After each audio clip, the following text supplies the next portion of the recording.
Magandang araw po sa inyong lahat. Ako'y nagpapaabot ng mainit na pagbati sa inyong lahat sa okasyong ito ng National Convention of Barangay Population Volunteers and Workers. Ang inyong dedikasyon at serbisyo sa ating mga komunidad ay nagbibigay liwanag at inspirasyon sa ating bayan. Ang pagpupursige ng mga BPVWs sa pagtutok sa mga isyu ng populasyon at pampamilyang kalusugan ay naglalarawan ng inyong malasakit sa kapwa at sa kinabukasan ng ating mga barangay. Kayo ang mga tagapagtaguyod ng mga programa at proyektong naglalayong mapabuti ang kalagayan ng ating mga kababayan, lalo na sa aspeto ng kalusugan.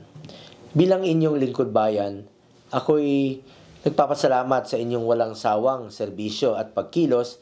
Ang inyong pagdalo sa pagtitipon na ito ay nagpapakita ng inyong determinasyon na patuloy na maging bahagi ng solusyon sa mga hamon ng ating lipunan. Naway maging matagumpay ang inyong pagtitipon at ang kumperensyang ito ay maging daan upang mas mapalalim ang ating pangunawa sa mga isyu ng populasyon at kalusugan sa ating mga barangay. Maraming salamat po at mabuhay tayong lahat.